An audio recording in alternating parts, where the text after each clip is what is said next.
The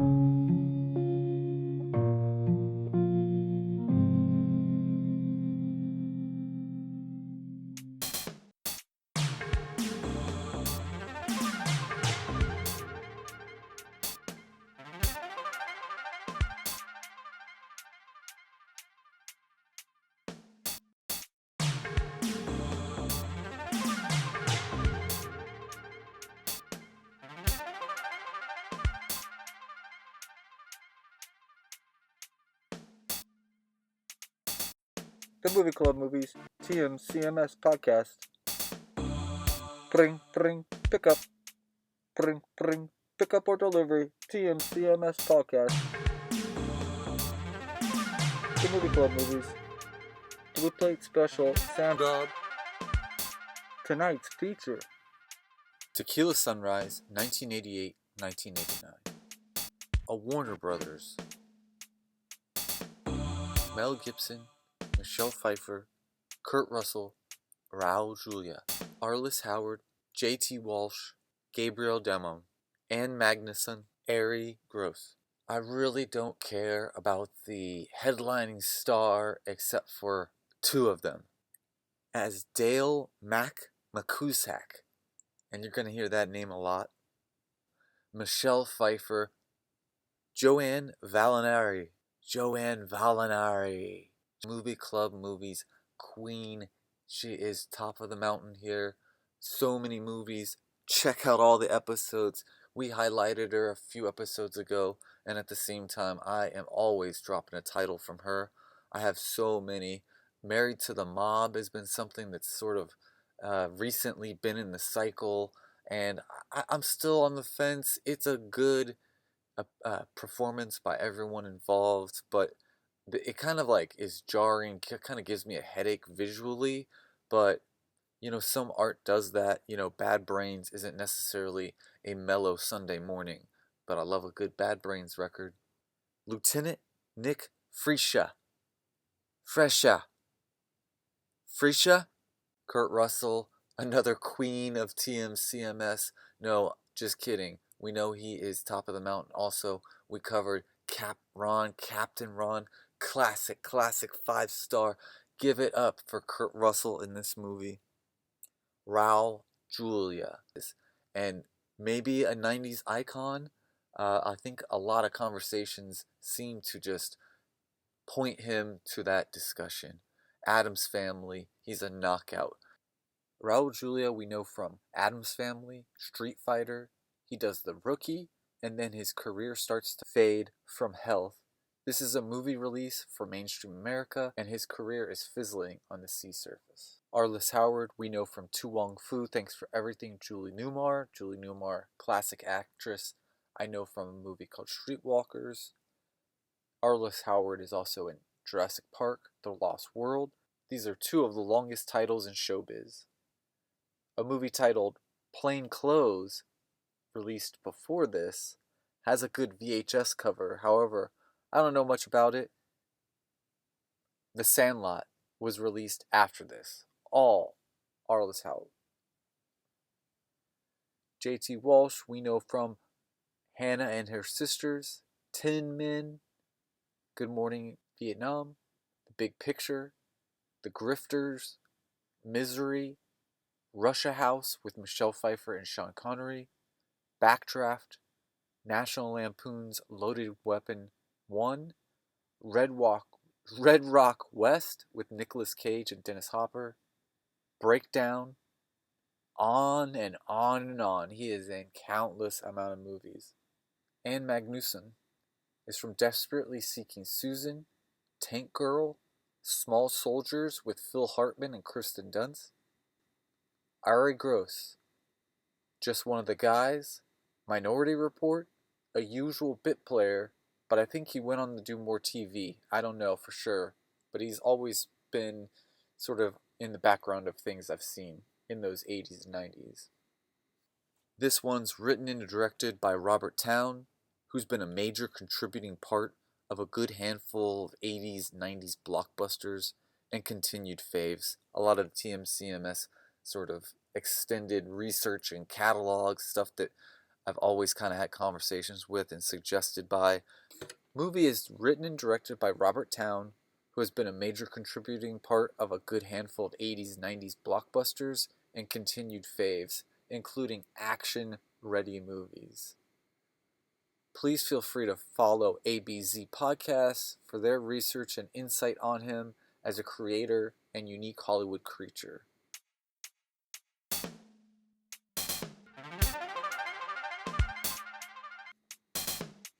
The movie starts quietly, and you just have to pay attention to the details and make a puzzle of what your surroundings. Radio static. Why are we out here? Why is this the place? Because it looks like we're dealing dope. We hear Mel Gibson in a low-tone mumble to his partner here, and he sounds like they may be moving their car, waiting for a meetup, most likely criminal. Mel sees some high beams from a car ahead, and we hear him surprisingly shout, "Lower your lights at least! Lower your lights, goddammit!" JC, we're just meeting here to be sure we're not being followed. He's got the cash. Let's wait and test it. How did I get here? Why not wait in the car? Our first actual frame of film is a shadowy silhouette of our two main characters here, Mel Gibson as Dale Makuzek and Irie Gross as Andy Leonard. The next shot is them walking into a stairwell, and for me, the music shifts to a standard stock movie music, and I'm thinking we're still tough guys, remaining tough for a handoff. The wash of the scene may be questionable. We are going along with these two. Yeah, it's like we're sort of in a tough, gritty scene, but then the music is like wah wah wah wah wah wah wah, and it's like, what? Mac notices peanut shells outside as if a parked car had been eating and throwing them outside, and then he finds more on the steps as they take, walking up. The bad music continues as we enter a hotel apartment. Mel is checking things out. His character is reminding me of going through similar motions of Burt Reynolds' character in Heat. Mac also has a Louis Vuitton suitcase. Is there a bag of drugs? Is that the focus? And Matt fixes the toilet top to hide the bag. Mac fixes the toilet top to hide the bag. Maybe bag of drugs, but he's putting it inside that top of the toilet. Returns to the bed with the case. Knock at the door, and a tall blonde male body enters. He's a nobody, and behind him is Mr. Nick Fresha. And Andy seems amateur or lacks experience as Kurt Russell enters. A quick trade-off of alpha wits. Andy invited Mac, and he was not expected. Nick says he doesn't like new people, and Mac returns. With Andy, I think you may benefit from the same. He asked to leave. He takes a tinkle before he goes, and Kurt says he will join him. Nick and Mac must have some history here, and we see our combining of Hollywood action headliners, Kurt and Mel. Nick wants to know why Mac isn't retired. Mac is just there to help his attorney move coke paid to him. Mac was supposed to play lookout, so very similar to Bert and Heat and Carlito in Carlito's Way. Mac is smart and sensitive with setup. Nick and Mac out of the hotel. Later! Mac is tipped off not to return to the car, and Mac says doesn't expect any coke to be in the room. And they're just like, hey, I wouldn't trust this guy if I was you. And the other guy's saying, I wouldn't trust this guy if I was you. So then they join each other, so to say, in the bathroom. However, it's outside. Or sorry, Mel takes a leak, heads outside. Nothing suspicious about that. But Kurt joins him. Nothing suspicious about that. But I guess we're just reading into this. And again, welcome to the TMCMS movies, because I love these type of awkward moments. And you're just on the roller coaster ride of Hollywood stardom. Mac was supposed to play lookout. So very similar to Bert and Heat and Carlito in Carlito's way. And what I can clarify to the audience out there, because it took me like a night to think about all this, because I don't know, maybe I've just been watching too many nice comedies, but the idea here is that Andy has been paid with coke, and he's like, look, I helped you out, Mac McCuzak. Come check things out while I pass this off to somebody. And what McCuzak knows is that Fresha is like with the police or what have you. I'm skipping my notes here, but I'm just explaining that McCuzak is hip to who this dude is, and we're trying to all stay out of jail. This is the beginning story. So he's like, dude, I really just came here to help this dweeb who was paid this coke. So really, find out who paid him if you really want to, be busting people. I can't see him get busted. As dumb as he is my lawyer.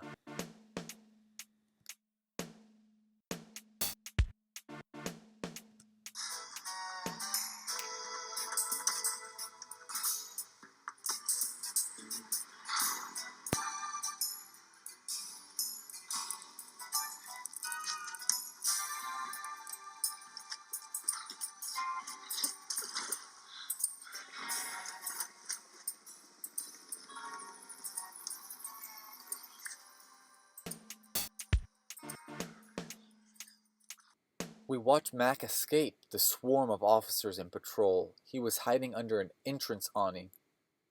He has his best fugitive sequence, running across a freeway, sliding down side berms, falling into water, and using a payphone. Here it is.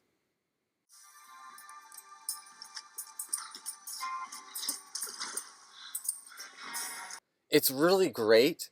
I dislike this actor, but he's a physical actor and can run and jump, and he's doing some really smooth moves. It's not necessarily parkour, but I can liken it to Daniel Craig or William Shatner. Mac has called a restaurant. He mumbled to himself while running that it's 8:45. I am glad I was smart enough to put it together socially. He may have something planned. He uses a payphone to call Fine Restaurant and talks to a pretty voice that is offering him, us, exposition dump. Exposition dump. He does have a reservation and continues to talk to them.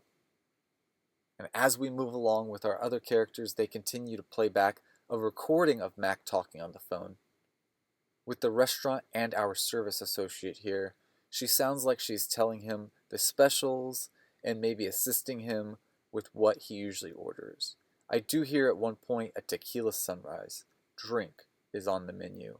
LOL. We also hear about a birthday, I think. I don't know if it's hers or Mac's. And this is like really subtle.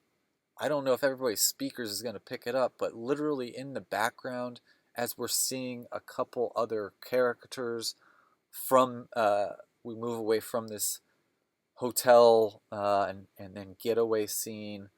It's not as heightened as maybe other movies. We're just seeing, this guy kind of gets himself into trouble, but he has sort of a level head, and we still don't know what the phone call was really all about. Is that code for something? We don't know yet. I also want to mention that at a couple points, we will hear some kitchen chatter with sounds as if it's an Italian and I can't make out what is said.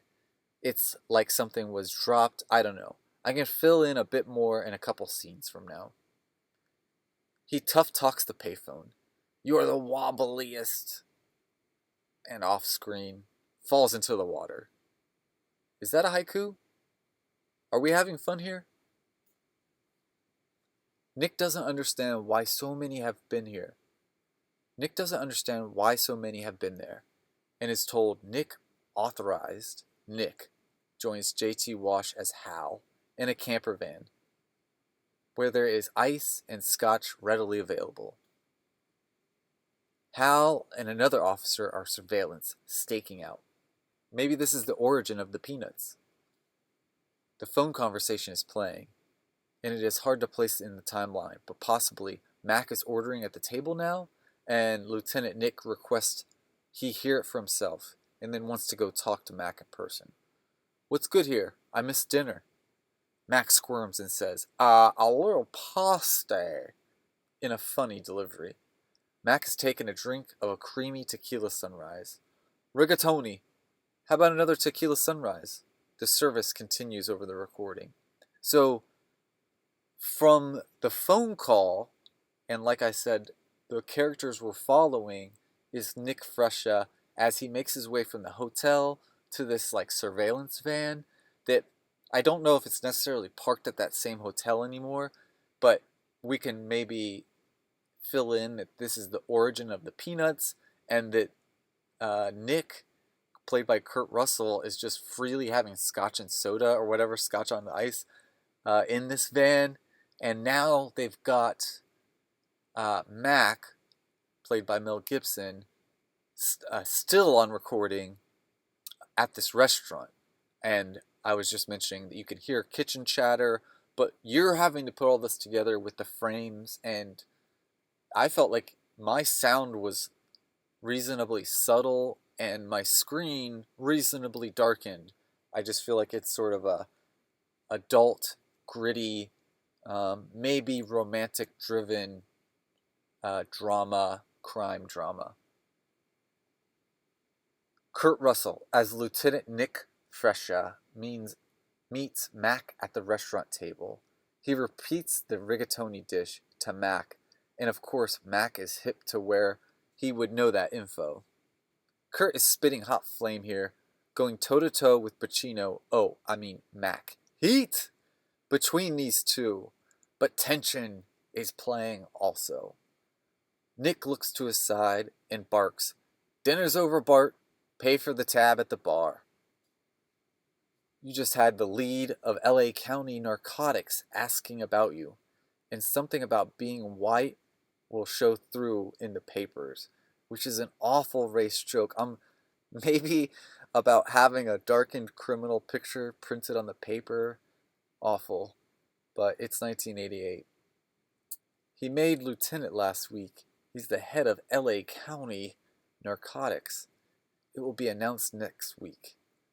Mac growls back about picking up smoking again. Only kidding. He basically says, "You won't catch me for anything, and I'm not doing anything currently." "Don't embarrass me. I just got the title," is Nick's basic response. Mac insists he try the sandabs that just arrived at the table. The tension is at a palpable point. Nick takes a juicy bite and thinks they're terrific. They both eat away for a moment. What's sandabs? Has anybody ever had that before? I'm not a big seafood explorer. I've had a lot of different types of seafood, but I've never heard of sandabs. It almost sounds like, is it like scallions, like seasoned some way? I don't know. Is it like prawns seasoned in a certain way? Mel Gibson is loving them. Nick is like, "I just think something is going on." And Mac overreacts. "Don't stop being a detective just because there's no crime," Nick says with great brooding confidence. "Maybe there is something you don't want me to know about." The two are eye to eye at the table with a flower in the center between them. If Stallone had a hold of a line like that, it would have been in Tango and Cash, also starring Kurt Russell. Just as we see our handsome lead males go face to face between a lampshade and a dingy tabletop flower, our service assistant arrives to greet us and do the 5 and 5. 5 bites or 5 minutes check-in. "Mr. McCusack, there are 2 fish you hadn't tried, and they're excellent. Michelle Pfeiffer as maitre d' or host of a fine upscale restaurant, Joanne Valinare. When Nick asks about the fish, her response is, 'I thought I would surprise you.' Mac introduces Nick, and Joanna exits to other table fires. We hear some kitchen chatter here. Nick is keen to Mac versus Joanne attraction. Nick is keen to Mac v. Joanne attraction. So how about it, Nick says. Whatever you're doing, do it somewhere else, and don't embarrass me. Don't make me look bad. Max says I have an accounting problem. You know, Colombians don't know something about accounting. Yeah, they don't know how to count. Nick concludes, one more thing. Mac overreacts. One more bite of those sandabs? Here's our continued kitchen struggles, which is in the back of the house, at a kitchen table, and I don't necessarily know what's going on here. I have my notes here. I had you 2 drinks. A kitchen employee may have been given drinks by the bartender, and Joanne, with so many words, concludes, well, if we cannot fire a nephew of the owner, we can get rid of one bartender. And a joke maybe about additional cars to take comes up, and Joanna ushers our employee out. It's not necessarily a clear scene, but maybe it's like neighborly of Joanna. Nick is seen listening to the recording from last night where Joanne and Mac talking. It's Joanne's birthday in this recording, and Arturo told Mac that info. Nick gets to tell his supervisor Hal and mentions that it seems Mac is up to nothing. Mac wants to continue pressing investigation. Hal, your friend is not going to get away with what he's getting away with for 15 years and just retire. We go into Hal's office where a tray of coffee or water has been delivered, and there are a couple officers also listening with Hal. Nick walks in and is putting more attitude together, seeing a flamboyant effort to frame Mac. Nick splashes Hal with the drinks and remains calm but demanding, shouting, you came into my office and you request me to put up false evidence in order to put away someone? He is pissed. Taking over my office, manufacturing evidence? I don't put weeds in my yard just so I can pull them. I just wanted to take a moment that within the struggle in this office, some of the other officers, but they're like, I don't know, office officers.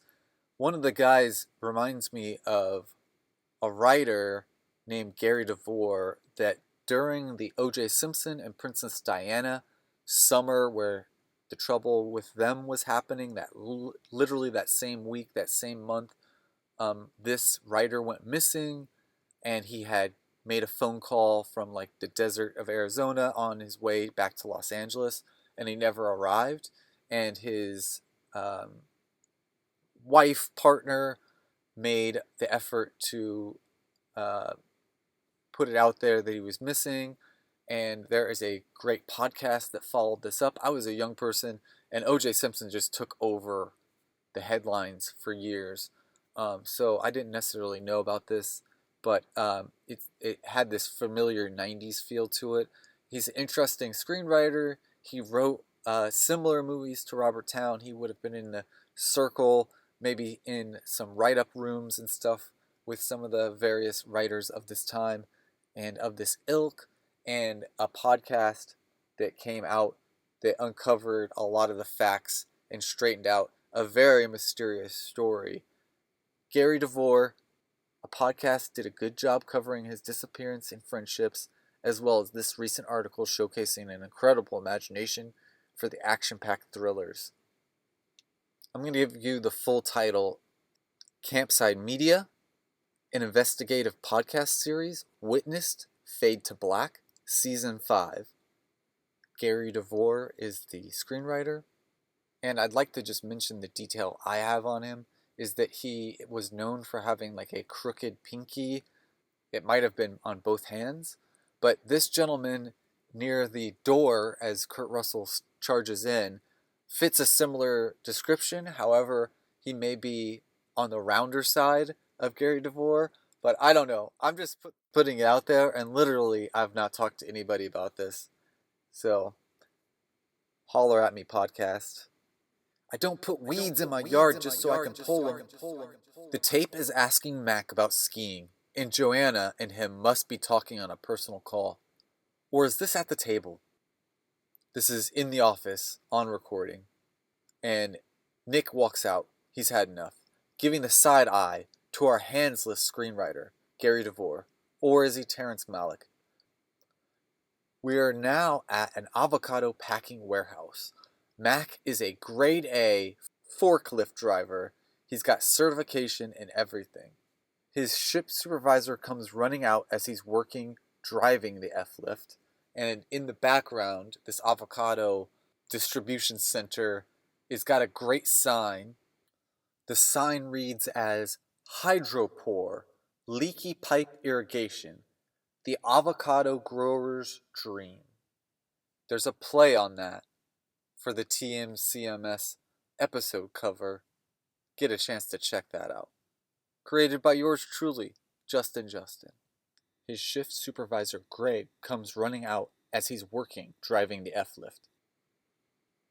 He's got bills to pay. Maybe these people will kill him. They won't kill, just break his legs. As he passes an alleyway, a VW Jetta pulls up. Max says, "Here's the real money, fiend." "Oh, I broke a nail, oh my." She is Max's baby mama.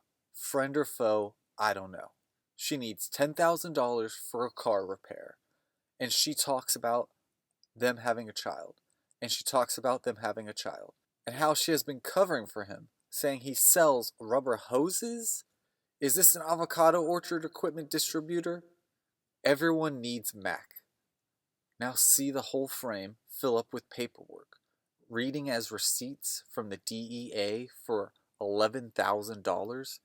And there are a few of these. July of 1988, on and on and on and on someone's desktop. Hal steps into Nick's office and apologizes. Nick also apologizes. And Hal starts to list the altercations with Mac from their past. It sounded like they were either troublemakers together as younger men, or Nick brought in Mac several times. At one moment, Nick mentions he was in the ocean while Mac was busted for smoking a joint. So maybe they were selling cannabis on the Southern California beaches, or of course Mexico's coast. I don't know. Was Nick a surfer? Were they both surfing? It's really just mentioned without any more ad-lib.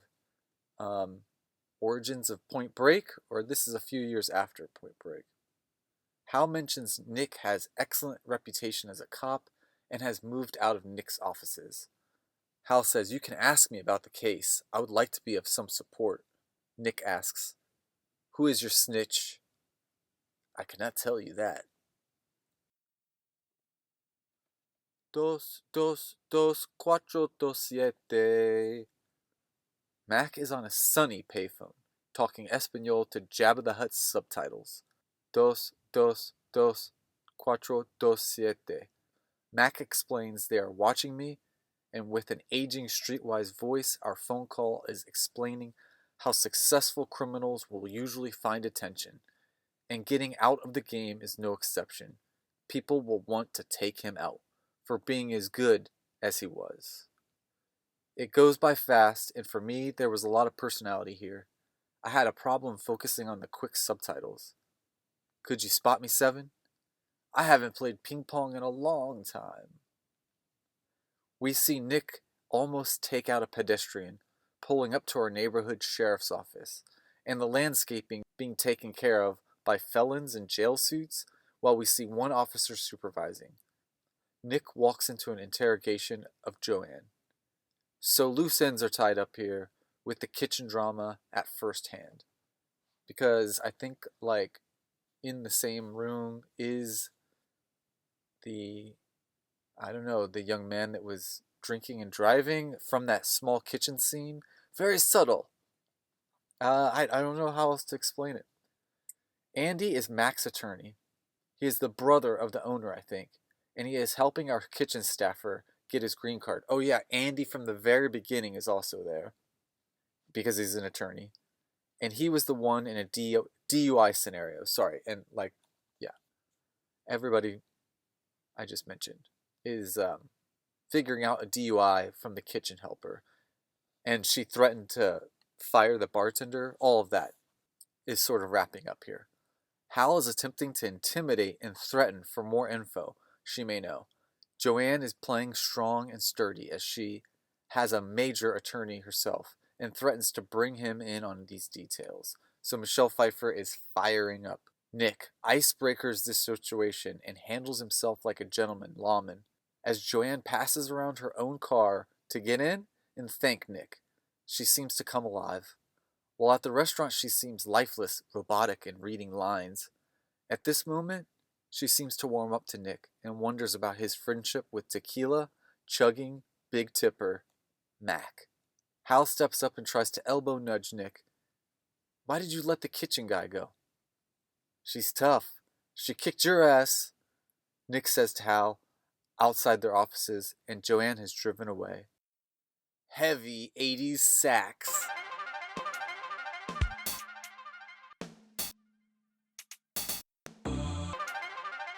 As we see Mac's Porsche pull up, he's got a 2-story and the avocado.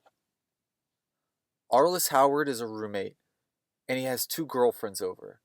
He has some really triggering dialogue with his pal Mac. They have some quick back and forth, including using ping pong keywords, which leads Bert, Axa, excuse me.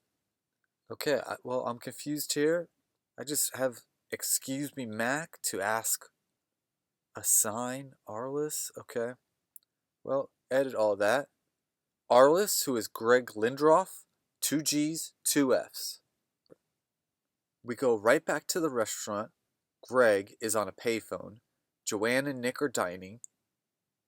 There is a great rain shot, and Greg mentions Caesar salad. Mac is showering. He says, go ahead, drop it off. I'll bet I'll never make it in there. Then we're back with beers again at Mac's. This time, no ladies. They have a comfy beanbag discussion about Carlos and getting into the game. We are in the middle of something. Greg is saying, he's at Orville and Wilbur's. You put a Cadillac's key down? Your Porsche keys down? I don't know where we're going with that. It's just, we're in the middle of an explanation. You've got a Rolex. He's got Timex. He's a cop. On the TV they are watching while getting drunk is a patrol cruiser in an LA neighborhood. Very of the time. 27 million street value. Mac asks, what street? Arliss slides this gem of a line. When are you going to let me in the game? And we end on Arliss rolling over in a cutting shot. What I'm saying to you is for your own benefit. Beer in hand, coke nose, dope nose. He's slurring over the idea that if Nick wasn't a cop, he would be a bad friend talking to a girl Mac is interested in, at a place he likes to go to. And Mac has a lot of materialism to back it up.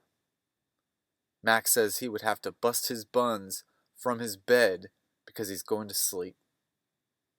And Arliss is doing some really interesting acting because this is really mumbly, and he's also like, they've had a few beers, and Arliss is just a deadbeat. He's like sort of rolling to talk to him, just like slouching, but sort of keeps rolling to a side as he continues to talk. So it's just, you don't always see people acting so slouched anymore, you know.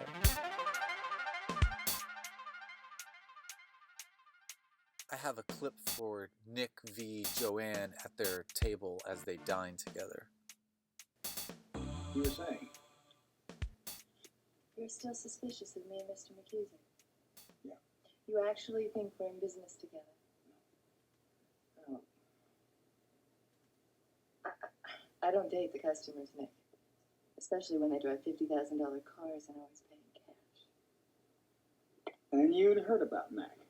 Well, sooner or later you hear everything in a restaurant. And he's never asked you out. No. You're still suspicious. If I was, what difference would it make? You'd talk me out of it. That's not it. No? No. You're just suspicious of any woman who hasn't slept with you. Joanne, that is a wildly off-the-wall assumption. What is it, Nick? You need some chapstick or some lip gloss or something? Because your lips keep getting stuck on your teeth. Or is that your idea of a smile? That's my idea of a smile. Oh, man, you are. You're tough. Oh, the swordfish!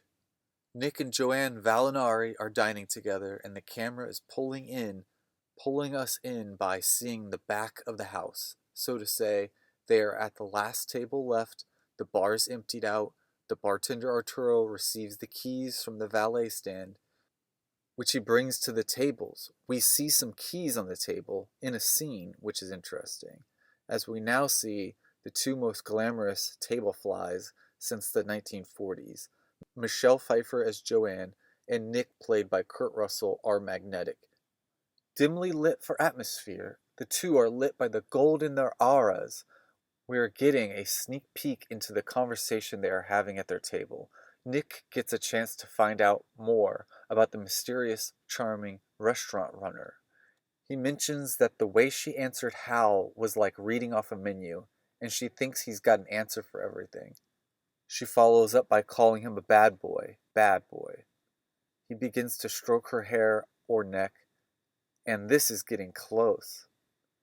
She asks him about his lighter, which is Redondo High School, and he makes a move to stay a little longer. With red eyes and closing to do, she says, "How about espresso?" Hot. And Nick has been smoking cigarettes this whole movie that are all long, I swear, and they kind of look comical, vaudevillian. She's in the bar area firing up the espresso. She notices that the envelope that had been passed to her now is on the counter, along with her espresso project, and it has been dripping rainwater, smearing some on the ink with her name. She goes to the wine cellar and attempts to move a barrel. Nick offers to help, and she explains the ceiling has a skylight window that allows to pool with water. And then what? Splash! Nick in his government salary suit are soaked. Michelle Pfeiffer, the actress, looks pleasantly satiated and giggles. It's a meet cute, and Nick kisses her. She embraces Nick. Smooth sax playing. We see nothing. We hear Greg's voice over and a framed photo of Mac in red trunks as a lifeguard. Next to David Duchovny and David Spade. Is this Andy or Nick? I'm just joking. It's just random people, but I'm calling out names. I'm just also want to describe what the picture looks like, and I don't know if they're trying to show that Andy or Nick, they were all buddies. None of that is for sure. Greg is saying it's not unnatural to part ways from your high school friends. There's no contract that you have to continue being friends with your high school friends. Okay, I did not know this was an element of the movie. We see next to the picture a bachelor bar setup of tequila, and we see Mac drinking a TEQUILA SUNRISE. A ice-filled pitcher. A cat is at the back door, it's raining, and he's smoking a crazy cigarette. Or it's a joint. Automatically friends for life. Greg. Like a tire, there's only so much wear until you're flat air. Okay, keep your shirt on. So Mel Gibson, Mac, is just chilling. It's a rainy day, and he's gone to fetch the cat at the door. But Greg, who's obviously, wouldn't you notice that this dude is like a user, a burnout, a louse? He must have done a lot of stuff, and sometimes when people are in jail, they've got buddies. I guess, is that what Greg, this roommate dude, is? Because he's just talking game to Mac when they hang out over voiceover, and we're getting these 1988 sunset casual. It's Nick's office, and he is picking it out like carpeting and what looks like wallpaper. A phone call he takes is from Joanne, as Hal comes to greet him for the day. A guy is repainting his door with his name and title. He mentions that this is a personal call, and I sensed some judgment coming from Hal. It's Joanne, and she asks if Nick ever works. Oh, God. I'll die if I don't see you. How about checking out the competition with me this weekend so we can both keep working? Mac is at the bar. Where's Joanne? Arturo, an Italian ADR. She's taking a few days off. It's all like bad ADR. Mr. McCusack, your table is ready. He's got a fresh tequila sunrise at the bar. Nick is at breakfast, lunch patio joint with Joanne. This reminds me of a place in Soma SF on Brennan. In the back. You can get some like ceviche tacos. She holds the envelope with her smeared name on it, along with her mail from before when she was taking calls at the bar. Very funny detail I saw. I have the letter recorded. Okay, I want to read what's in the envelope. Dear Ms. Valinare, I am throwing a party June 10th, which I would very much like to have you cater. There will be approximately 60 guests to serve. An assortment of your pastas would be delightful. Thank you, Mr. McCusack.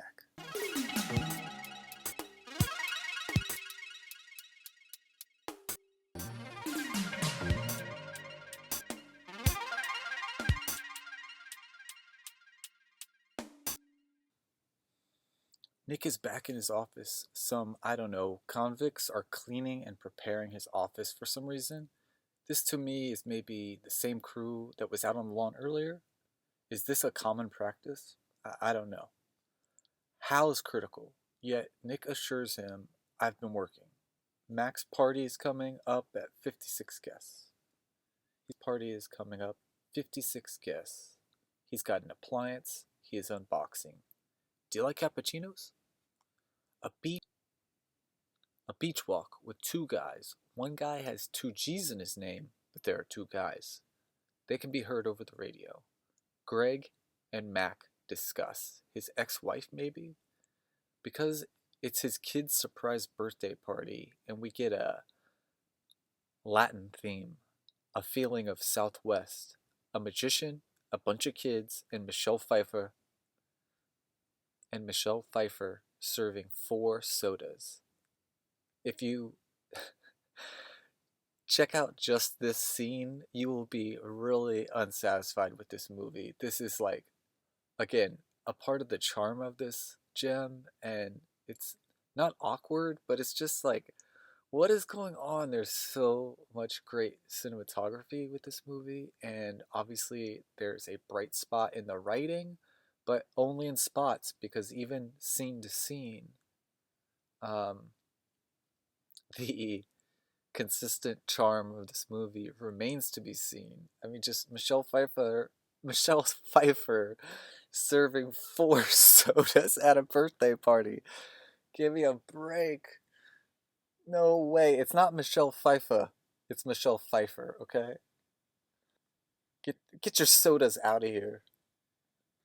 McCusack's son goes on to voice Littlefoot in the Land Before Time animated movies. A magician cracks an egg.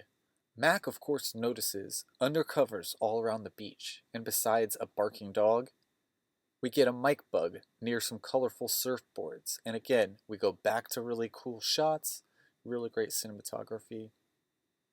Mac and Joanne are on the 2nd floor where his kitchen is, and he's giving her another envelope. This movie is all about the envelopes, by the way.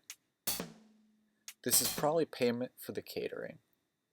And there's a ping pong table set up, and he is thanking her. And she is quietly explaining why there is surveillance on his house today. And she tidily explains she was explained to that Mac is a drug dealer who started dealing again. Nick has told her this information, and she, with confidence, is hearing his reply. Wow, he called me a drug dealer and a liar? She looks sharp in this scene, and they have her dressed in a monotone khaki, but sleek, angular fits. And she has such sharp, beautiful features. When she's confident and striking, she's dynamic, versus a male lead here and his Mel as Mac. Blag. I don't blame you for telling Nick about the party. Thanks again. Behind her on the wall of his house is a vintagey looking poster of ski equipment. Maybe a large advertisement? David Hockney-ish? David Hockney may have a piece behind him of a diver into a pool. But it also reminds me of Just the Way You Are, a past episode worth checking out. Michelle Pfeiffer, as Joanne, she tells him about Nick, told her about the party. She didn't know it was for a child. She didn't know he had a child. In Nick's office the next day, he's yelling at Hal about getting the harbor patrol involved. It's a house. It's not going anywhere. It doesn't float away. I mean, there are 3 different activities going on with high heat. What's going on in Joanne's life? What's going on in Makusak's life? And what's going on in Nick's life? And we don't know, enough info about singular all 3 or how all 3 are together. We've got a little bit of pepper going on how they all 3 are connected, but this movie is actually like a bit more dense as we keep going. And this movie continues to show its merit as a TMCMS selection, not only because I just mentioned a bunch, but because these scenes have some texture. Although bleak, maybe a basic set backdrop, it's just some office municipal functioning tables and chairs, a bare room filling up with incoming people, maybe perps. Shout out to Hooked on TJ Hooker podcast with Eric Siska and Ben Worcester. I think their jurisdiction is close by, being Los Santos and all. But this office is filling in with filing in perps that look like Californians and sex workers. So like some like tennis pros that got millionaires' kids into colleges, and like denim skirted mall pop stars. However, I'm just overdoing it. It reminds me that a crowd at Joanne's busy restaurant looks much different, but it could be the same extra actors in fine dining dress clothes when we see Joanne at her restaurant for those scenes. Matt calls, and Nick meets up with Nick at a swing set playground at the beach, while Nick talks to Mac. Hal gets a call from his snitch. Mac gets off the beach payphone he is using and rolls around into his roommate Greg, who may have been selling him out at the nearest payphone. And how we hear him talk, in sync to what Hal is saying, Nick wants to know, we are 2 guys silhouetted, and ADR continues. So this is a really neat scene. However, it's a little strange because I'm writing my notes down that are really matching up with what's going on. That Mac does bump into his roommate Greg, shady ass Greg, after he's done talking. They're both talking on payphones 70 feet away from each other on the same Sunset road in their California neighborhood, which leads us into the segueing where he's talking to Nick on a playground swing with the sunrise in the background, which is gorgeous and it's perfectly silhouetted. So we are just seeing 2 Hollywood meatheads on swing set, and it is a handsome shot. But meanwhile, there is just these little pockets of, I don't know, dead end in the writing. I like Nick's swagger at his office, and like Pacino in Heat, he is balancing phone lines and walkie-talkies. He's walking upright like an alpha, and the puzzles are forming around him as tension and action seems to have been lifted here as we go on. So I think we can learn here that Mac is not going to give up Carlos because Carlos saved his life in a Mex prison when he went in for cannabis while Nick swam in the ocean, which this is just a continuing thesis. We haven't got much more info on that, and it's hard for me to read that because that is heartbreaking.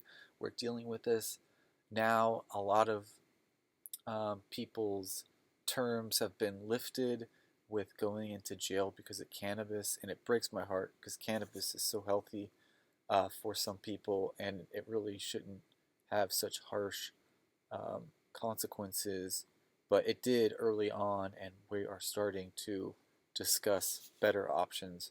Consumers living with it. Positivity. Positively. I want to backtrack and say I don't feel like I've heard enough about Carlos, but Carlos, I think, is turning out that we do know he has been on the phone with Mac, and we just haven't seen him. And I think I might have skipped that I believe Hal and Nick are starting to get a sniff of Carlos. There's a lot of puzzles being formed in the audience. I'm mentioning that it is a well-cut scene where you feel like this guy who's the center of everything, and he's fresh. He just got this position, so he's got energy for it, and he is running around managing phones and these walkie-talkies. I haven't seen a long cigarette in a while, but I'm sure in between these manic sessions manning the phones, he's taking a break to smoke a long spliff or something. I don't know what's going on. At one point, he swam in the ocean while Mac got busted. Also, he wants to be left out of it, and Nick explains he didn't want Joanne to get hurt. Finding out on her own, I guess. Sometimes they call her Giovanna at the restaurant. But that's just, again, the sort of background talk we'll hear. Giovanna, Giovanna. Nick is tangled in this, trying to, I don't know, is he trying to trick Joanna from his dealings with Mac? Arturo, the bartender, or at least some sort of supervisor of the restaurant, he has an envelope of his gratuity from Cody's birthday party. That's Mac's son, the voice of Littlefoot in Land Before Time. He mentions it's a lot of money. She quickly knows the math and asks if there's $5,000 in the envelope. At Mac's son's birthday party, there are mumbled, schmudged, quick edits of a friend from, I don't know, the Harbor Patrol, lifeguarding, and not only is it this guy who may be old or young, and a guy who may be Jan Michael Vincent. We see this actor at a chair monitoring the radio at this Beach Harbor Patrol station later on, but I just want to make a note that, we don't even get his full story. So it's almost just like being at a graduation party and like your shady uncle is talking to shady people and no one ever introduces you to them, and then it's like you find out he's in jail or he's like an agent. I mean, sometimes it's just like, doesn't Greg seem shady? Well, I don't know. This dude talking to Mac at his son's birthday party, he also seems shady. But that's just my opinion. I'm probably steering us in circles. But let's keep going forward here, Justin. She heads to Mac's house, and HDTGM laughed about JLC in the movie Perfect, and Travolta driving from scene to scene.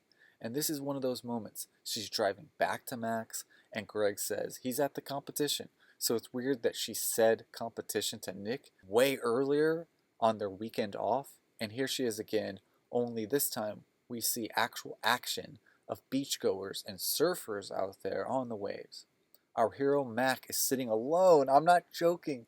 No one else is sitting on this beach except for Mel Gibson, Mac Makuzek. He's looking straight away at his son surfing, and the sun is blazing. He must be getting cooked. I'm not joking. Take a look at this moment, and I would not even attempt to illustrate it. It does seem like there could be beachgoers, boardwalk hipsters, people that might be watching the competition at large. It does seem like that's happening well behind Mac, well behind this setup, and that Mac is chilling. He looks comfortable, but he is chilling, shirt off, alone on this. It's kind of beautiful beach. It's sand. It's definitely a spectator beach. But, if you get a chance to chill out, it wouldn't be the worst. But there's not a lot of people behind him. If there's anyone, they're well behind him. And Littlefoot's out there surfing, I guess. And it's also tough to gauge, but I don't know. I guess he's young enough to surf. But at some point I felt like his son was just like TV show toddler young, where it's like you wouldn't really see him most of the movie, but now it's like, is this dude like 15, 16 years old? No. He's like a 6-year-old California surfer kid, I guess. Joanna has shown up. She tosses the envelope his way and asks for discretion. His explanation is that he must have grabbed the envelope of $100 bills, and his wife, his ex-wife, must have grabbed the envelope of $50 bills. And that's, he has a slight Australian twang in this one. So I'm clarifying what he said, but I would love to hear listeners' thoughts on what is said in this movie, because that's not a very clear line. First watch. Is this the callback to giving his ex-wife $10,000 because her Mercedes blew up with no oil? When we saw Mac working at Tom Hanks's The Avocado Dispensary from Splash, he has a terrible outburst supporting his son's safety, which the worst happens. The son's birthday boy, Cody, hits the pier, the rough, and Mac as Mitch runs off to the beach to rescue his son. Little Baywatch watch shot out there. We see then Mac carrying Cody in a towel back to their house, and Joanne is alongside, oddly. And these moments are oddly placed. Greg has 2 G's and those 2 girls over again, which why the hell not, except that they are not with us. Mac hides a candy bar into a tissue, and Cody says he feels like shit. Cody gets a neck brace and a farewell wish from Joanne Valinari. Would you like me to send over some angel hair pastas? This pasta is like straight out of a Hallmark movie. It's a magic healing pasta, and when sent over, its healing properties are known to cure most 6-year-old to 13-year-old ailments, whatever that may be. I'm twisted on Cody's age. LOL, when he gets surprised for his birthday, he looks 6 to 7, and there are small kids at his party, and then afterwards we see him surfing, and he's turned 19, LOL. That's incredible. I love that I'm catching up with my notes. Bad kid casting? I don't know. I'm second guessing my notes here. I don't know. It's whatever. He just needs to be an invisible kid. Oof. Injured sun surfing. Be well, Hobie. Cody has a photo of himself in the frame, in the movie frame, next to his head, maybe in case of loss of memory. Mac carries a tequila bottle and starts taking shots, and Joanne asks questions and wonders if he will stop drinking. Mac had mumbled some line about signing 50,000 Hebrew, and this again, how this movie has gone, there are several mumbled lines and ADR dropouts, not even GED. Greg had Mac's car, and there is a ping pong table nearby. Mac explains that Andy wanted Mac to show him how to sell it, and I think Greg has been pressing the same idea in his own mumbled lines. And I have 2 things here. Michelle Pfeiffer looks like a painting of beauty in the beach sunlit scenes, and the ADR is failing us. Mac has an Aussie accent dripping through, and Joanne has a crazy way of saying, yes, yes, Joanne says. On the cover of the episode, I was so stoked to draw this part of the movie out because I got it right in my notes. It's very painterly, the way that they're lighting her, and that she's been wardrobed really great. She's glowing, and also the sun is just beaming off of her, and she's in this, like, I don't know, like breakfast nook of Mac's house, and it's just catching a lot of sun, like a wall behind her, and like a ceiling fan or whatever. So check that out, or check out the scene. There's definitely stills of this out there. You know, just another photo-esque moment. I kind of need Mona Lisa's camera for some of these scenes. After asking about selling coke while raising a kid, they slowly meet-cute their mutual connection, Andy Leonard, their attorney, and the guy from the start of the movie. Mac wanted respectability through setting up a legit business through Andy. And I am wondering, was he hoping to also make the showcase that he stopped the drug transaction for personal moral high ground? Hugh Grant high ground? Hugh Hefner Highlander high ground? Because she asks, why would you need respectability through Andy? And Max sincerely, much more sincerely than Nick, says, because I wanted to meet you, ask you out. Stallone, hey, bring back Nick. Thelma Louise is like, he knows. Dating is not a criminal act. I am late as hell. So I don't want to rush through these. There are really great scenes. And this is one of them. And it's just a silent way of giving us exposition on what we've been wanting to know. Although we don't find out about Carlos or that ping pong table just yet. But what Joanne is talking about is, why is everybody lying? And why are you lying? Because I knew you genuinely before these other jokers got involved. And now you're getting into their lie and they're lying about you. And he's like, it was all their thing. I was trying to be on the level with Andy, our shared attorney, and get my own business going, which most likely he has those steps going, because we kind of find out about that later on. And just think about the avocado distribution center he works at, because I'm even thinking that he was investing in that at some point. But what he's explaining to her in very few words on both of their ends is, I want to be with you, and I want you to know I'm a genuine person.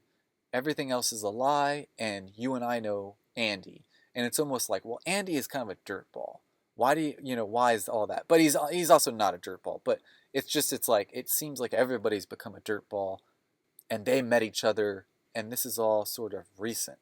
So there is a clarity and a clearing up, and dating is not a criminal act. Here we go. Back at the restaurant, at the bar, Arturo holds steady.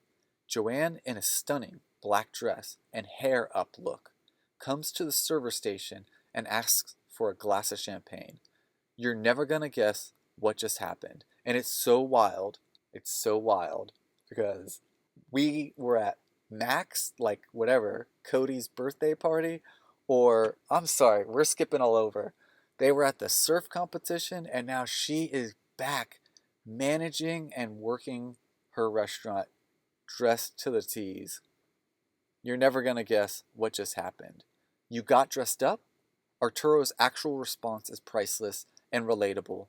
You gave back my tip. You're never going to believe what just happened. If it's bad news, Giovanna, I genuinely believe it. I went to return Mr. McHughes's money. You gave back my tip. I don't believe it. Good evening, Lieutenant.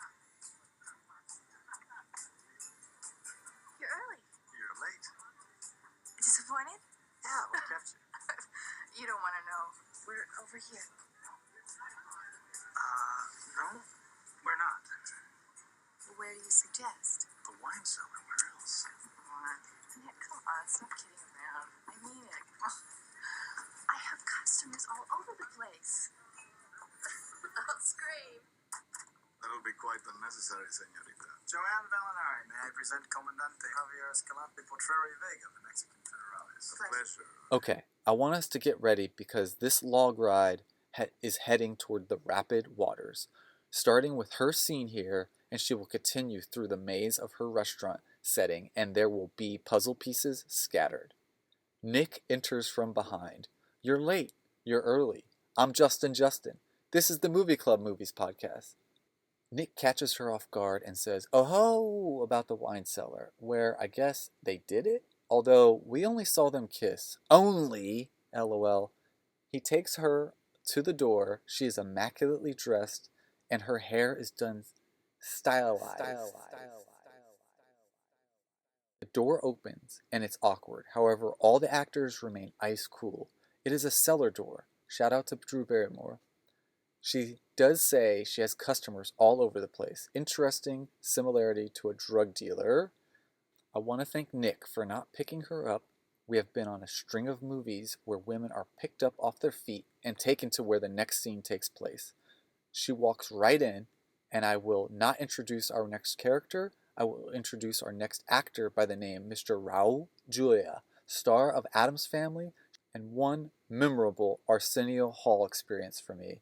He is the lead Mexican Federales and has a large table set up in the cellar here. I guess the rainwater dried up. Shout out to the back of the house employees that cleaned that slop up. LOL. Nick explains why Joanne is here, and I am confused again. Raul Julia mentions his explanation, and we go to Hal, and then out the door. The legitimacy of Joanne's restaurant can be seen next to the cellar door. There's a genuine cigarette dispenser with the knobs. Shout out to the ABZ podcast for those bits of authentic nostalgia. ABZ guys were mentioning how when you were a kid and you were waiting for a table at the restaurant, which was already a treat on itself, there would be sometimes these cigarette dispensers, which could be in many different places along your pathway as a kid, but definitely waiting in line, waiting for a table. This is 1988. They would be at a Italian restaurant in 1988, yes. And kids from 11 years old, Cody's age, would be like using that like as a arcade video game. Shout out to ABZ. I'm just paraphrasing, but so funny. Okay, I got off course just a little bit. I want to backtrack because also a scene where the guys are talking to each other with a silhouette sunset, and Joanne Valinari is cruising in her little red sports car, and it is so stellar. I just love it, and I sketched it for the episode cover. This scene is also interesting because it will segue her driving into what's just looks like right off the nuclear waste distribution center, and it's like probably not that, but it's just funny that we've got this really cool motivated drive in California roadway, and it just transitions us from that frame to a frame of a industrial building with smokestacks. Anyway, along with that, that was just a couple seconds before this and intermixed with the scenes happening. Terrible music is playing in a way that I think is supposed to seem like we are amped up, but we have not just yet. Joanne has to press palms with her judge friend, who, poor guy, has wild teeth, and it reminds me that there might be halitosis in Hollywood. Nino gets a green card, and Joanne visits her and Mac's lawyer, Andy Leonard. Again, the guy from the very beginning of the movie. He's at table 45.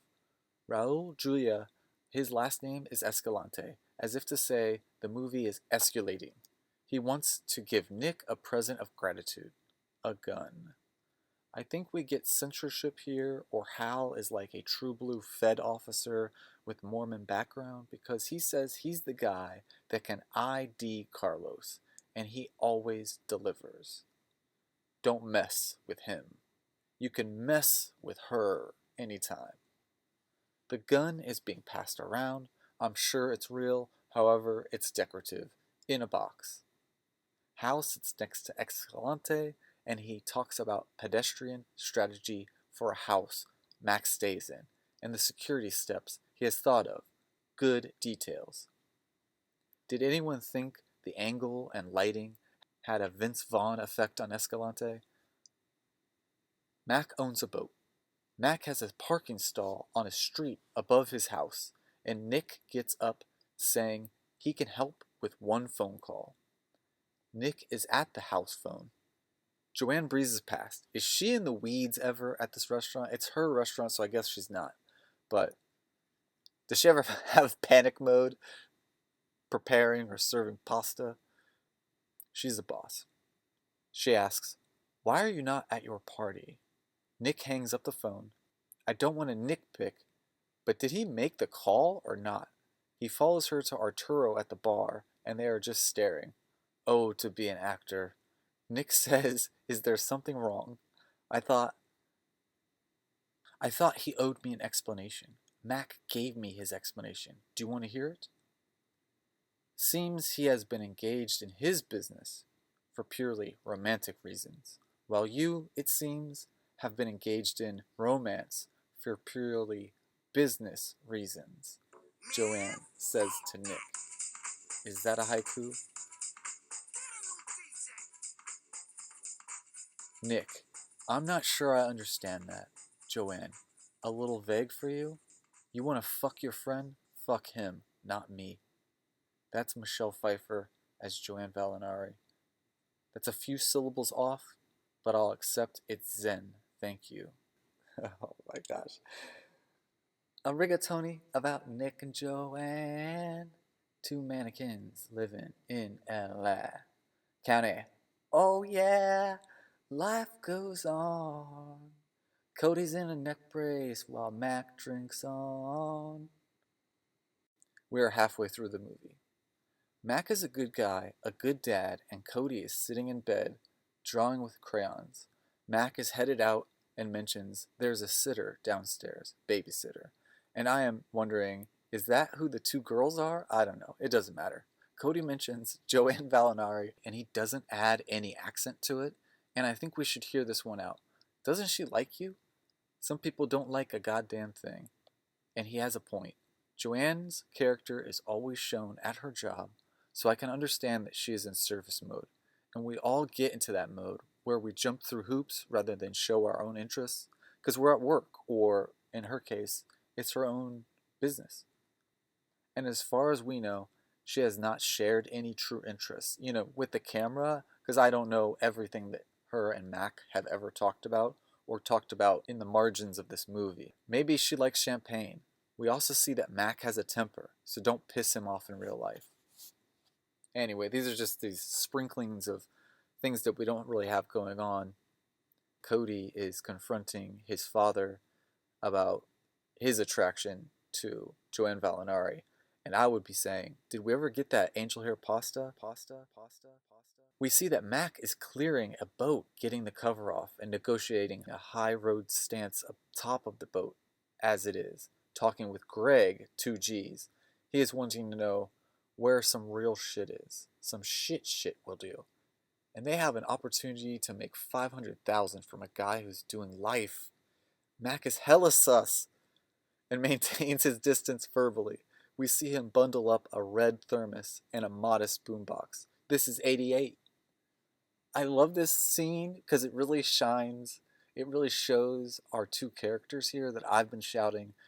I'm mentioning Mac is sus because he knows he's sus. He's like, dude, don't even talk to me about drugs or drug dealing. But this dude, Greg, is always talking about drugs and drug dealing, and just is always comparing Joanne Valinari to a drug dealer the way she runs her business. But that's my perspective. But we have hard data on screen that Greg, with 2 G's, is double sus. He gets more suspicious with the more G's in his name. He might be up to 3 G's by now. It's early. It may be before the evening crowd or lunch crowd. We don't know. This movie has the feeling of a Vegas Starbucks. It's got familiar working parts, and it's satisfying, but you don't know if you need coffee to wake up or continue with your day. And you may have lost $2,500 if you're Arturo, or both. And other service staff are sitting with her, almost brooding. I have not really described some of the crew. They are kind of menacing crew, and I wonder how much we will keep seeing them. The chef makes such good food, the judge pulled strings so as to not deport him, and that's how our green card storyline is tied up with Nino. Arturo looks like the man, and he makes a manly tug of his cigarette and heads to the side of the bar.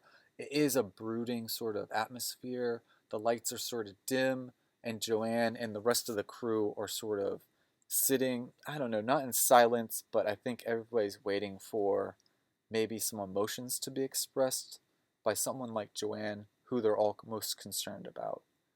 She seems upset from the love triangle she almost firsthand has accumulated.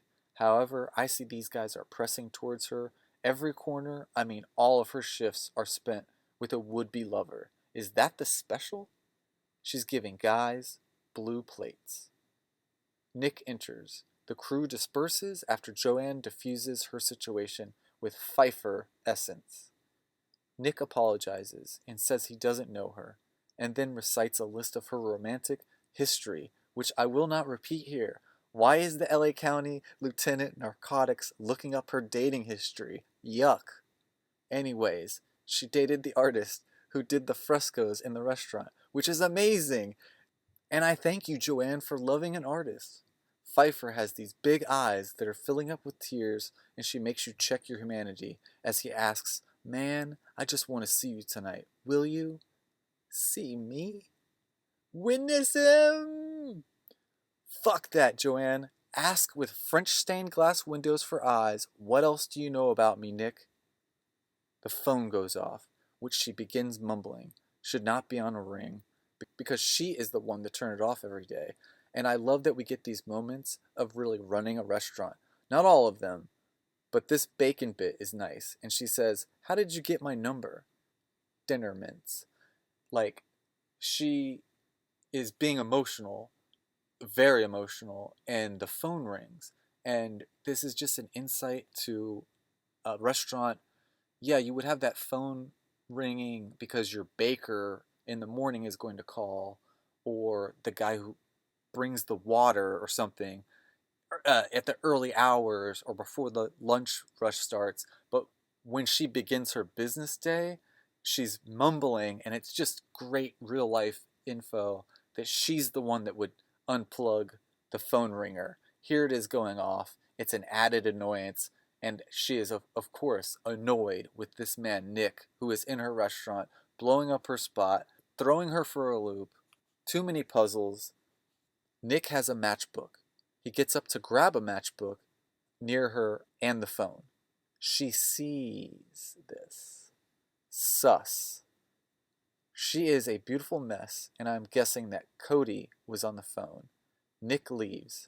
She says we will have to play it by ear, a full spectrum of rock and roll on KRPCF, as Mac's red boat speeds by on the beachway, similar red to Kenny's Corvette.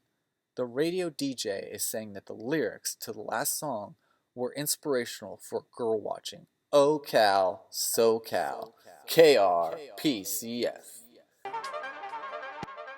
Joanne is heading to Mac's house, and she's getting into the back of her car. It looks like clothing. We are now overhearing, along with Joanne's actions, that Escalante, which is Raul Julia, is in the back of a down-and-out van from '88. Vanessa's van from Corvette Summer is much more kick-ass than these. Joanne has been watched cooking pasta and may be bringing clothes by to stay. This is all at Mac's house. Hal and Nick are at the office, and Hal says, "That's fancy pasta." They're all hearing this over the recording or radio. The narcotics team are radioing us some info about the money that will be dropped off at Mac's, and Carlos should pick it up later. It's like Greg's offer is going through, although Mac declined Greg, at least as many times as Greg has G's in his name. Nick is taking a stand. Joanne Valinari is not an informant, Hal. Hal is weaseling. Forget it. She can let herself in. She can let herself out. She has just waited tables, and one table happened to be Mac. I dislike Hal. If you call her or go anywhere near Mac's, I'll have you shot. The whole office heard it, even Gary DeVore. This movie has a good shot for shot, the time of day, and the glaze the time and creators are adding. It's got the sunglasses effect all over the beautiful actors and are set against sunny backdrops at times. Obviously, this is golden hour, but there's even more of like a paint stroke. I mean, the cinematographer really knows what they're doing. And it's just incredible shot for shot. And I'm obviously seeing and poking the holes as we go along. These offices, the camera explores corners and frames, including this moment with Kurt Russell peeking back in. Nick says, "You mean arrested, don't ya, Hal?" Mac's house. Radio exposition. A cat on top of trash cans. A selfie opportunity, just. Mac carries a small box for the trash, enters his house, through the kitchen, has raw chicken and a glass of wine. And Joanne is like brushing her hair in the bathroom. Mac checks in. Joanne has exposition, which is colloquial to Mac's household. LOL.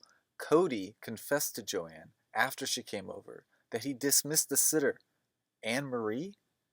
And at first, Joanne thought Mac left him alone. She made some food and called Cody's mom, who is the oil-free ex-wife that asked for $10,000. I mean, this movie backtracks worse than we do here at TMCMS, because my notes are really bringing up exactly what's going on in this movie, although it just doesn't make a whole lot of sense because this was like over an hour ago. Where is this ex-wife and what's going on with this $10,000? But there are just these little things that are being brought up, and it's like, oh, so his baby mama, Cody's mom, she's still she's got Mac in debt for 10 G's. I mean, and Cody is like talking to Joanne like, you should be in my life. I mean, it's it's like we have not tied up any ends whatsoever. Joanne now is getting her coat on. I would have put together that she came over gleefully, took care of Cody with reasonable amount of frustration, made a meal, and started in on dinner pasta to talk with Mac. And here came Mac, and then she gets a moment, maybe she can freshen up before he comes over, and sees me at his house. But it seems that's just not the case. She offers him the glass of wine she poured and is explaining she was called at the restaurant and the number Cody found on Mac's bedstand, a magazine with advertisement of Arturo, Joanne, and Nino. Come dine with us. Eat some specialty pastas in LA. When was the last time you saw Nick Fresca? This morning. Oh, I didn't realize you were open for breakfast. Typical guy, not allowing her to the entirety of the communication or message. Been there. Been her? Okay, right about now I feel like Michelle Pfeiffer is above this material. Here is some of the next exchange. And skip my stupid inserts. No questions are asked by Mac, which is all offensive, all aggression, all machismo, and toxic. So you no longer want to connect with this person, Mac? Thanks for the bullshit, Slick, which is breakup music. It's over, Mac. Shut up. She's been called tough, then smooth, and now slick. So she has been battling in these relationships. Did you just call me slick? I hope the house she bought with this paycheck was really relaxing to live in, because I dislike selections of her dialogue. Okay, ask me anything, Mr. Mukuzak. Oh yeah, she's still just a professional. Could you believe the arc she's had? So Michelle Pfeiffer is reading down these lines of a character that's been called tough, then smooth, now slick, and I am hoping with her superstar paycheck for this movie that she got a house she is comfortably living in, because that chunk of interaction is just so silly and it doesn't hold up for the character I'm believing she is, because she's that great of an actress that scenes before have built such a structure to believe in. And here she is saying, okay, ask me anything, Mr. Mikusak. Like, whatever, just get out of there. I don't know. Mr. Mikusak, I am not good at undercover work. I don't know your first name. It's Dale. But don't call me that. Then don't call me Slick. What happened to Mac's red boat? Nick is looking at slides. At first, maybe this is Carlos. Then we see Greg and Mac in a slide or two. Nothing pops out for me. I'm sure the director is on the walkie-talkies with the additional chatter. TMCMS podcast. Mac is huffing a pipe to get gas or start a jacuzzi. What is about to happen? After such an argument, accusations? It's his business. It's not avocados. It's the pipes. Leaky pipe irrigation. And he is saying this pipe he sold 50,000 units recently. So again, we are sharing Mac is up to regular stuff, and he is pleasantly talking with Joanne, who truly, they both don't want to see each other well enough.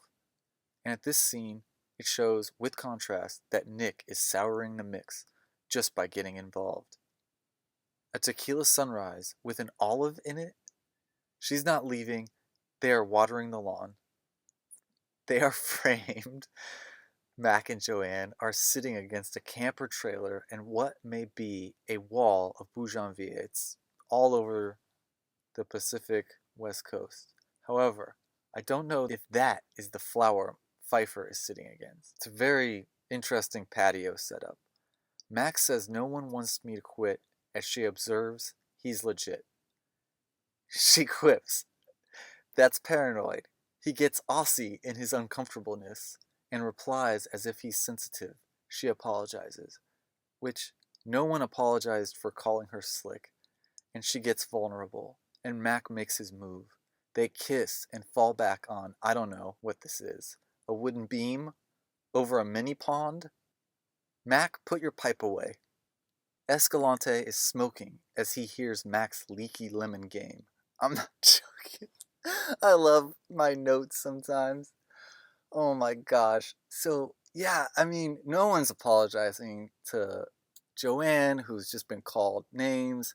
No one's like backtracking. I'm like, sorry for all this miscommunication. I'm so sorry Nick is being a dick. Or I'm so sorry. Well, I guess Nick is, he's the most talkative, but Mac is really not playing cleanup. I guess he's dealing with his family life. But he has got something going, like the pond or something in his patio. They're also chilling. It's very outdoor vibe and like patio vibe, although it's not like clearly, there's much more light in the day shots. At night it is pretty dark back there, and she's sitting up against flowers. It's very cool vibes back there, and I just don't feel a good vibe from them. And it's just funny that Nick is also trying to get involved, and it's just like Joanne just is killing it at life. She should just go find like a transformer car and get the fuck out of there. 1 hour and 14 minutes. The camera quiets down.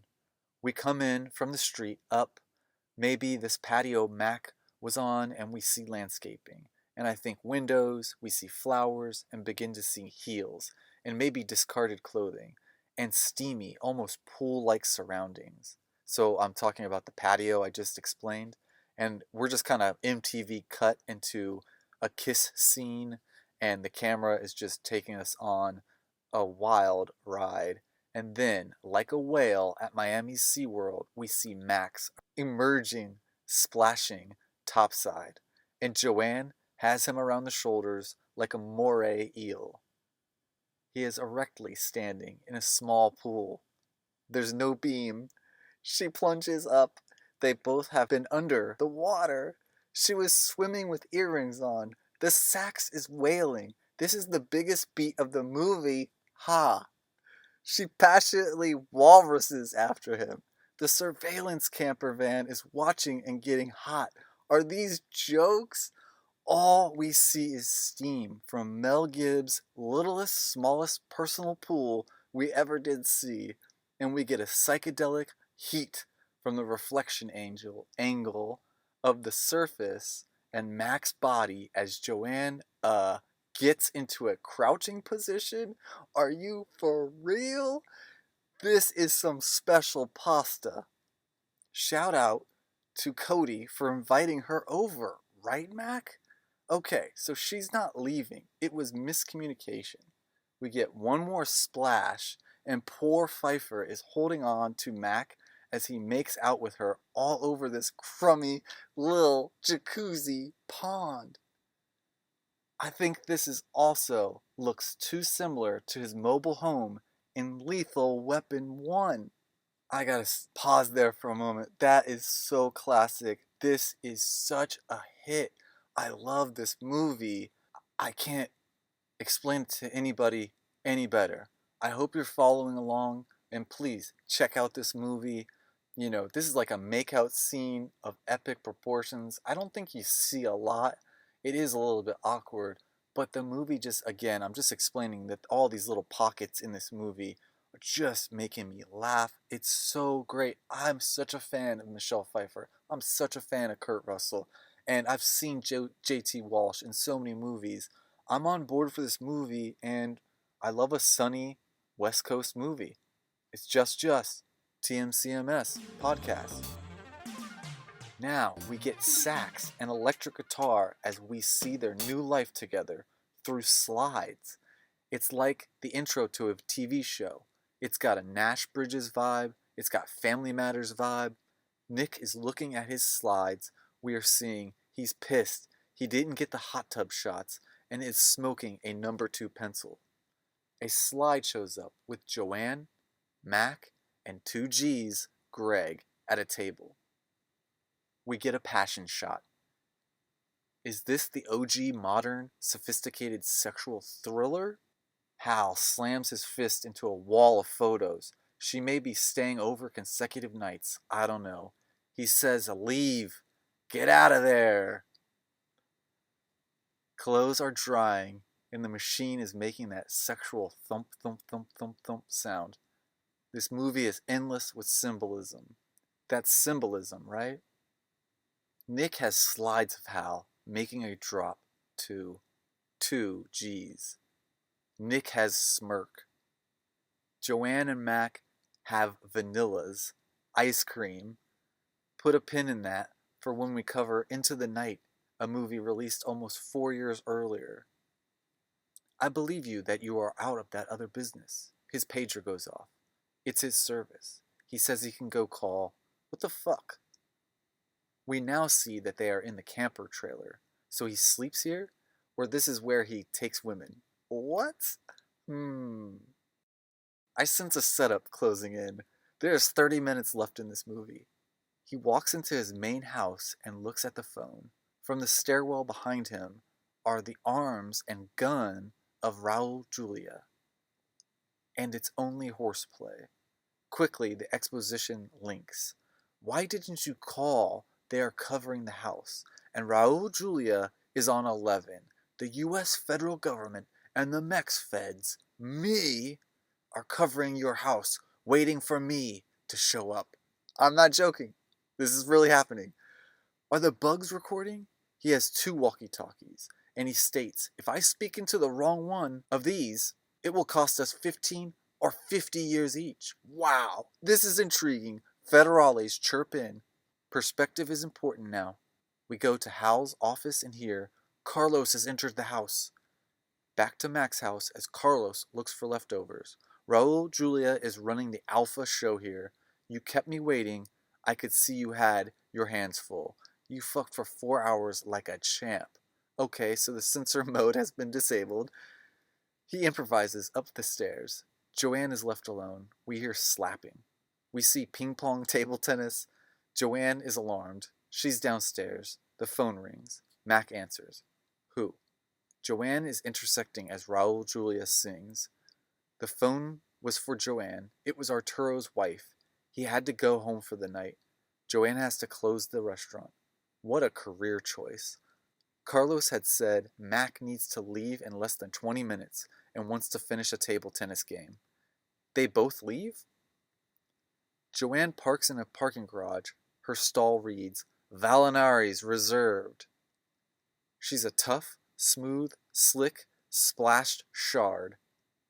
Nick is there waiting. Mac is getting busted. I had Arturo call you because of your actions. You and Mac could be construed, and she's already getting into the car when Nick shouts. You were in the wrong place at the wrong time, and I'm telling you, I can relate. Is the restaurant flooding with pissy water? So did Nick shut down the restaurant? Is Arturo closing without help? No more yelling. Nick continues that you could get hurt. He takes her purse.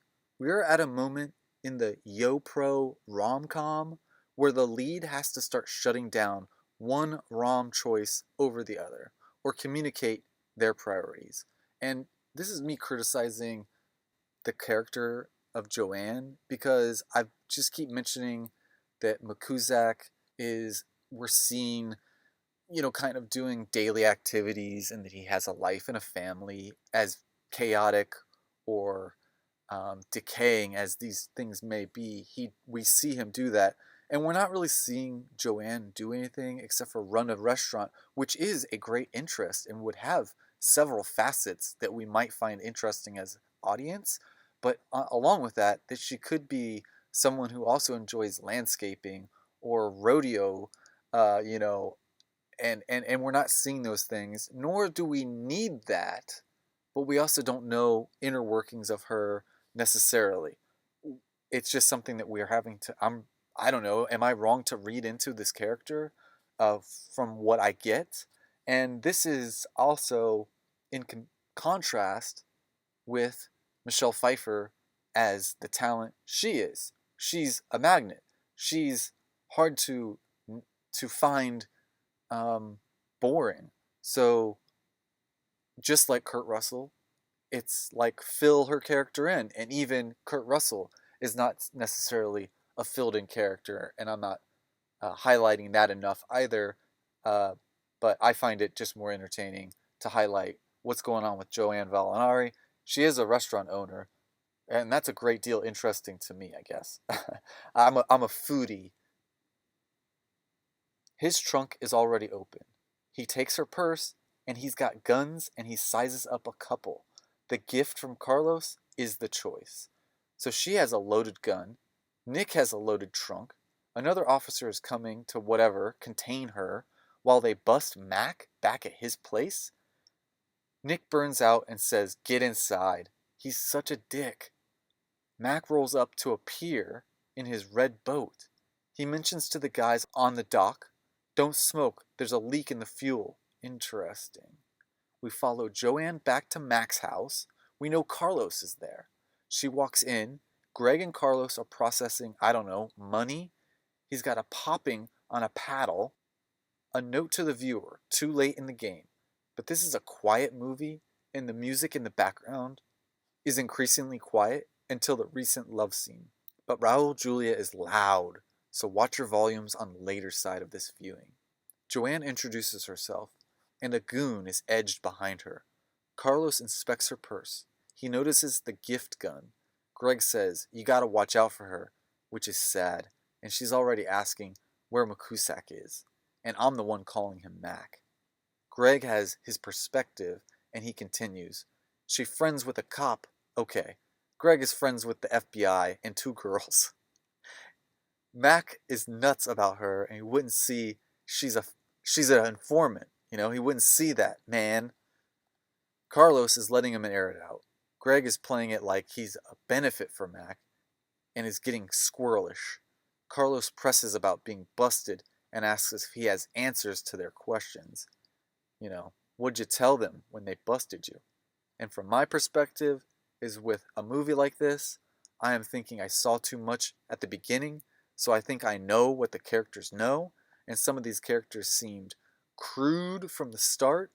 So 2G's story here to me is playing as if the audience knows all of this. He's squirming. I think he tries to get out the door and Carlos is bracing him back. And it's like, real. The door is not going to open for him. Pfeiffer's face. Helicopters. Tequila AD on the back of a bus. Radio squawking. It's Nick on the way to I don't know where. There's a pier helicopter blaring. Greg has 2 gunshots, has died, and Nick thinks an officer shot him. He's asking someone, "Step forward." Hal states that we got here too late. The gunfire happened with Escalante's men, and Nick is checking out a popped bag of drugs. It smells like gas. Carlos has a load of drugs ruined because they were put in barrels of gasoline. He couldn't sell it, and Hal just paid $500,000 for it in the setup.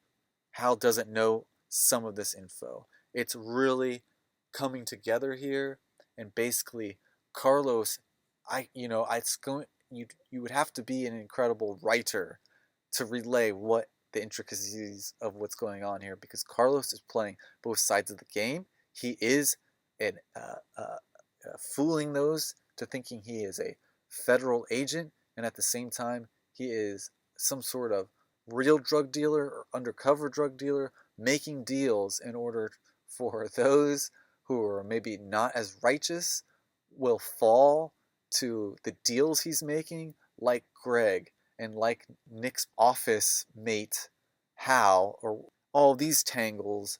Basically what has happened is that Carlos was in the possession of drugs that were ruined because they were put in barrels and they went bad. He was looking for a fool to put it off. He did, and that was Greg, who was trying to earn some time, I think, for other offenses, and it's all just for bad drugs, and Greg is so stupid he gets himself shot at the door.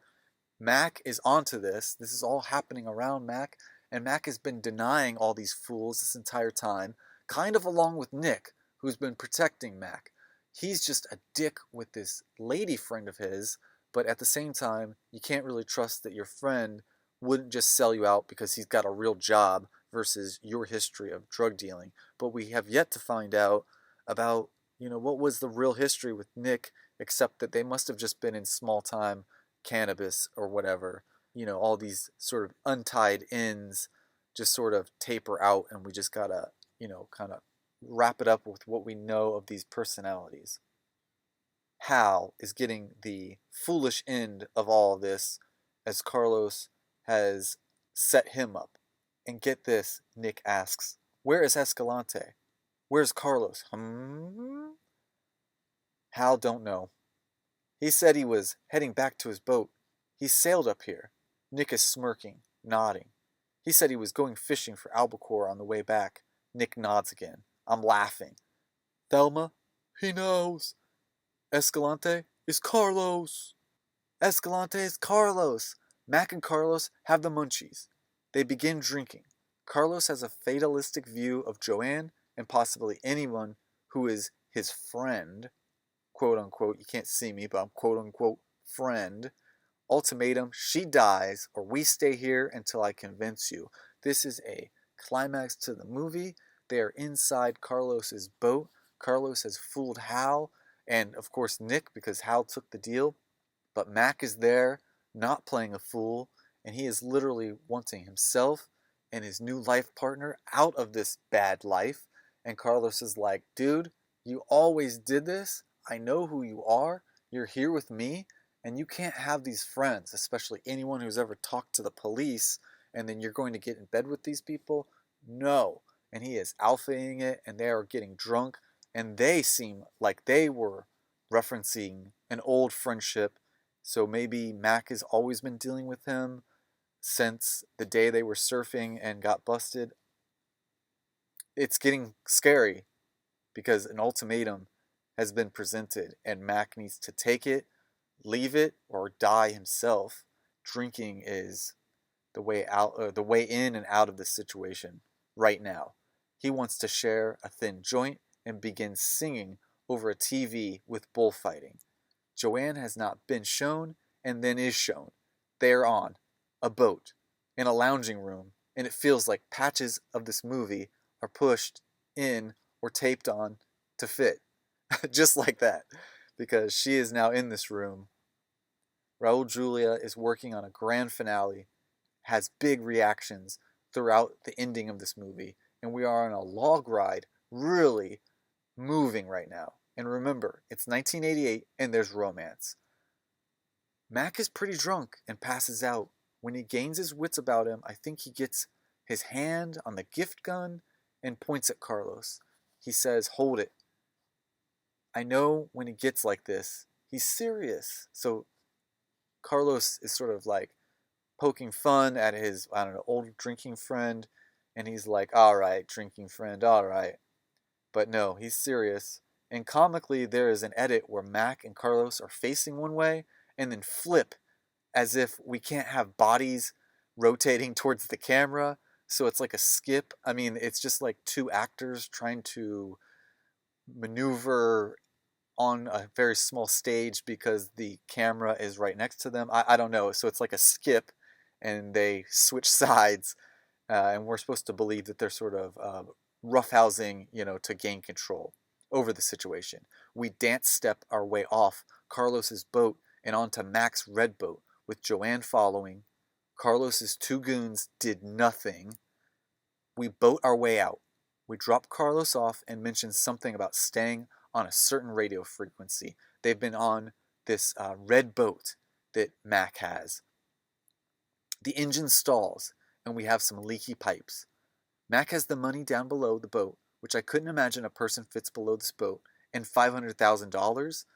And I don't know much about boats, but it's wild how much we see that this boat can hold. She sees the money. She holds the light for him, which seems to be difficult. Exchange, and after hearing why he has the money, she says, I love you, Mac. And ADR and bad editing are going at it here, and Mac is kind of pissed. Caution trigger warning here.